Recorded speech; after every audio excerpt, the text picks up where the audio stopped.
Fortune synergy YouTube channel में आज आप सभी का बहुत बहुत स्वागत है। आज है 30 मई 2023।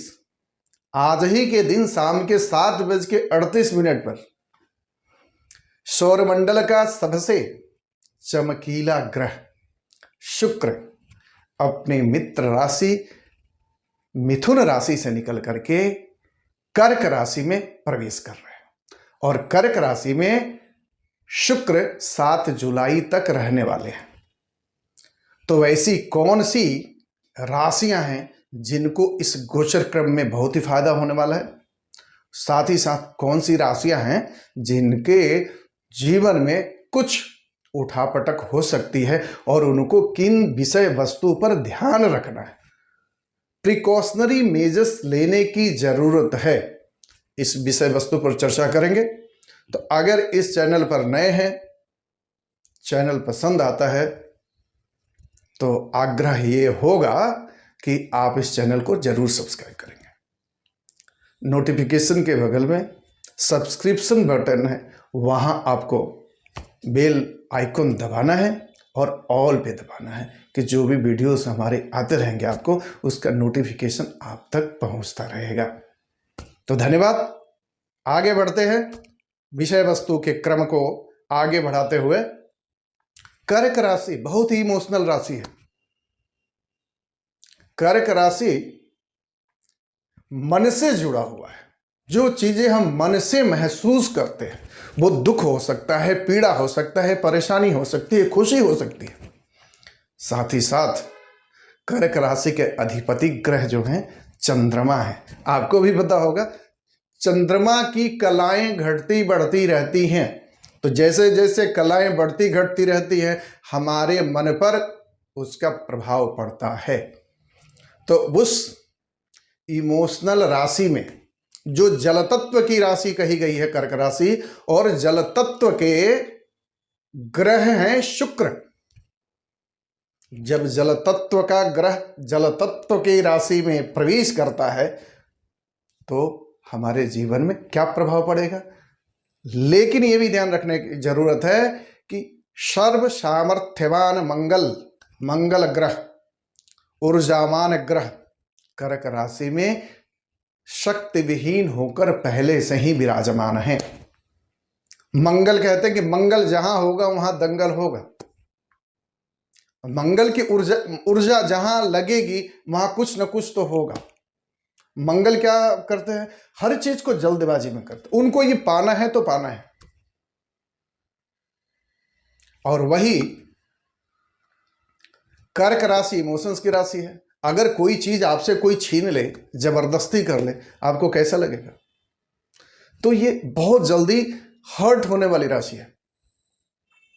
तो ये गोचर का प्रभाव सबसे ज्यादा किसको पड़ने वाला है, तो सबसे ज्यादा प्रभाव अगर आपकी जन्म पत्रिका में मंगल की दशा चल रही हो, महादशा, अंतरदशा, प्रत्यंतर दशा भी चल रही है तो आप प्रभावित होंगे। शुक्र की महादशा, अंतरदशा, प्रत्यंतर चल रही, आप भी प्रभावित हो सकते हैं। शनि की चल रही, आप भी प्रभावित हो सकते हैं। साथ ही साथ चंद्रमा भी प्रभावित आपके जीवन को करेगा। तो ये गोचर की स्थिति उस हिसाब से जो बन रही है, तो आने वाला समय बहुत ध्यान देने की जरूरत है। मौके आपको बहुत मिलेंगे आगे बढ़ने के लिए। कहीं से ठहराव जो बनी हुई है उसमें एक नया सुनहला अवसर मिलेगा ही मिलेगा। लेकिन अवसर मिलने का मतलब ये नहीं है, मंगल यही कह रहे हैं कि उनको सोचना नहीं है। अगर अवसर मिला तो उसको टपक लेना है, उसको पकड़ लेना है। लेकिन यहां ये नहीं करना है। मंगल नीच अवस्था में होते हैं, कारण कि जो भी कार्य करना है बिना सोचे समझे नहीं करना है। पूरी प्लानिंग के साथ, स्ट्रेटेजी के साथ अगर कोई काम करते हैं तो ये गोचर आपके लिए भी बहुत ही सुनहरा समय साबित हो सकता है। एक बात यह भी ध्यान रखना है कि कर्क राशि में शुक्र और मंगल की युति बन रही है, साथ ही साथ शनि की और मंगल और शुक्र की खड़ाष्टक योग भी बना हुआ है। खडाष्टक योग कह सकते हैं, खडाष्टक दोष भी कह सकते हैं। खडाष्टक दोष या योग जहां भी होता है तो जीवन में उथल पथल होता है, जीवन में परेशानियां आती हैं। लेकिन उस खडाष्टक योग का कहीं ना कहीं योग अच्छा मिलता भी है, लेकिन यहां दो शत्रु ग्रह, मंगल ग्रह हर चीज को जल्दबाजी में करने वाले हैं, ऊर्जा लगाते हैं, उनके पास दिमाग कम पहले लगाएंगे लेकिन ऊर्जा से, ताकत से उसको हासिल करना चाहते हैं। जबकि शनि आराम आराम से करना, शनिश्चर धीरे धीरे चलने वाले स्लो मूविंग प्लैनेट, शनि अंधेरे के कारक है, शनि पीड़ा के कारक है, शनि विलंब के कारक है। तब ये समझिए कोई विलंब का ग्रह और कोई जल्दबाजी का ग्रह जो हो जाता है तो क्या परिस्थिति है, परेशान कौन होगा, परेशान जातक होगा। तो ये ऐसी कौन सी राशियां हैं जिनके जीवन में बहुत बड़ा बदलाव आएगा, तो सबसे पहले नोट करिए, ये राशियां हैं मेष राशि। मेष राशि के जीवन में बहुत बड़ा बदलाव आएगा। आपको खुशी, सुख, अपनों से जुड़ाव के साथ साथ ऐसा मौका मिलेगा जहां पारिवारिक आनंदोत्सव के साथ साथ कुछ न कुछ आयोजन, विवाह शादी में भी जाने का मौका मिलेगा। और ऐसे लोगों से मिले हैं कि काफ़ी दिनों से आप नहीं मिल पाए, या कुछ वैसे रिश्ते हैं जिनसे रिश्ते टूट गए हैं, वैसे रिश्ते भी जुड़ने के चांस इस गोचर में आपको मिल सकता है। मतलब ये वाला समय आपके लिए बहुत अच्छा रहेगा। लेकिन ध्यान ये रखना है कि कोई भी काम जल्दबाजी में नहीं करनी है। अगर नौकरी में है, व्यापार में है, तो ध्यान ये रखना है कि कोई भी इस तरह का डिसीजन नहीं लेना है जल्दबाजी में, और कोई बड़ा डिसीजन नहीं लेना है। अगर बड़ा डिसीजन ले लेते हैं तो हो सकता है कि आने वाला समय आपके लिए वो अच्छा साबित नहीं हो, और इस गोचर में लिया गया डिसीजन आपके लिए गलत साबित हो। इस बात का ध्यान रखना। दूसरी राशि है कर्क राशि, जिसमें मंगल शुक्र बैठे हैं। एक तरह का निराशापन, एक तरह की समझिए कि एक तरह की एकांत, एक तरह की जो मन टूटने वाली स्थिति थी, हर तरह से मतलब आपको एहसास होता था कि आप अकेले हो, आपका कोई सपोर्ट नहीं कर रहा है, चाहे मोरल सपोर्ट हो या फाइनेंशियल सपोर्ट हो, व्हाटएवर, जो भी सिचुएशन के हिसाब से जो परिस्थितियां थी उसमें आपको बदलाव आएगा। और ऐसी स्थिति ये बनेगी कि आपके जीवन में ये गोचर खुशियां भर के जाएगा। कैसे जाएगा? अब तक आप अपने पर ध्यान नहीं देते थे, अपने व्यक्तित्व पर ध्यान नहीं देते थे, पर्सनालिटी पर ध्यान नहीं देते थे, आप अपनी खुशी पर ध्यान नहीं देते थे। वो सारी चीजें यहाँ एक नई शुरुआत होगी, ऐसा कुछ माहौल बनेगा, ऐसे लोगों से जुड़ाव होगा कि आपको लगेगा कि जीवन में उमंग आ रहा है, जीवन में जीने का पर्याय बन रहा है। धन, पैसे, रुपए, सारी स्थितियां सुधरेंगी। लेकिन एक बात ध्यान रखना है, कोई भी कार्य जल्दबाजी में नहीं करना। ये बहुत ऐसे चांसेस आपको मिलेंगे जिसमें आप रिलेशनशिप में जाएंगे ही जाएंगे, लेकिन अगर आपने आंख बंद करके रिलेशनशिप के लिए आगे बढ़ते हैं तो निश्चित जानिए कि वो आपके लिए समय जो होगा बहुत अच्छा नहीं होगा। कारण कि इस दौर में अगर कोई मिलेगा तो सही व्यक्ति आपसे नहीं जुड़ सकता है, उसके मन में कुछ न कुछ प्लानिंग होगी, या हो सकता है कि आपका वो फायदा उठाए और आगे जाकर के आप लोगों का साथ छूट जाए। तो इस चीज को ध्यान रखना है। बस थोड़ी सा इस विषय पर ध्यान रख के चलेंगे तो आने वाला गोचर आपके लिए बहुत बढ़िया है। साथ ही साथ अगर हम बात करें वृश्चिक राशि, वृश्चिक राशि की बात करें तो सबसे पहले यह ध्यान रखना है हमें इस चीज का भी कि ये जो आपके लिए जो गोचर हो रहा है, आपके 10वें घर में हो रहा है। 10वें घर में बैठ करके शुक्र चौथे घर को देख रहे हैं, मंगल भी देख रहे हैं। तो आपके घर परिवार में ऐसा मांगलिक कार्य होंगे, आपको घूमने फिरने जाने का कुछ मौका मिलेगा। साथ ही साथ कहीं ना कहीं घर खरीद रहे हैं, मकान खरीद रहे हैं, तो इस दौर में ऐसा चांस मिलेगा ही मिलेगा आपको।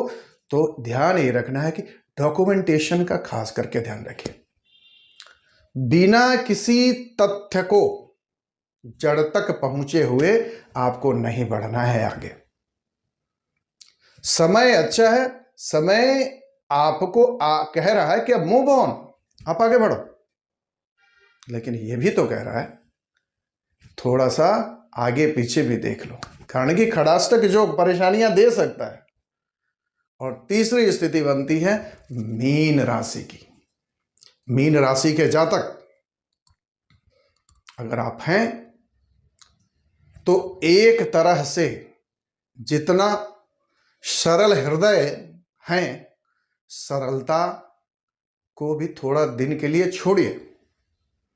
और इस समय में आपकी शिक्षा पर ध्यान देना पड़े। हालांकि आप बहुत कुछ करना चाहते हैं शिक्षा में, उम्र अगर शिक्षा के हिसाब से है तो आपको शिक्षा के क्षेत्र में आगे बढ़ने का बहुत अच्छा मौका मिलेगा।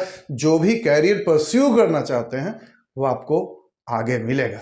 लेकिन यही है कि थोड़ा सा कन्फ्यूजन चल रहा है। कन्फ्यूजन के दौर में सबसे पहले क्या है कि अपनी माँ का सलाह जरूर लेंगे, कारण कि यहाँ कर्क राशि की अधिपति ग्रह चंद्रमा है, चंद्रमा माँ है।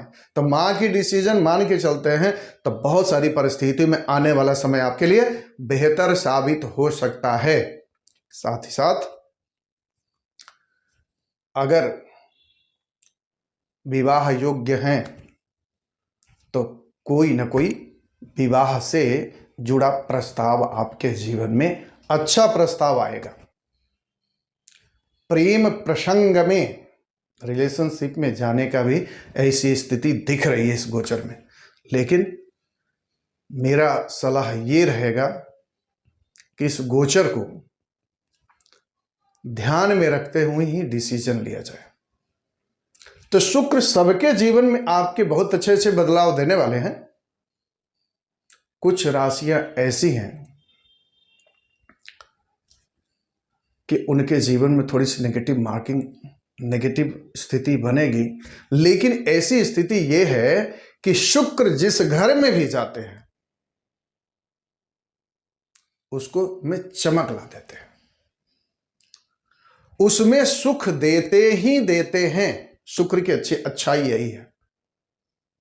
शुक्र धन है, धन मिलेगा, धन कमाने के रास्ते मिलेंगे, आपके जीवन में खुशियां आएंगी।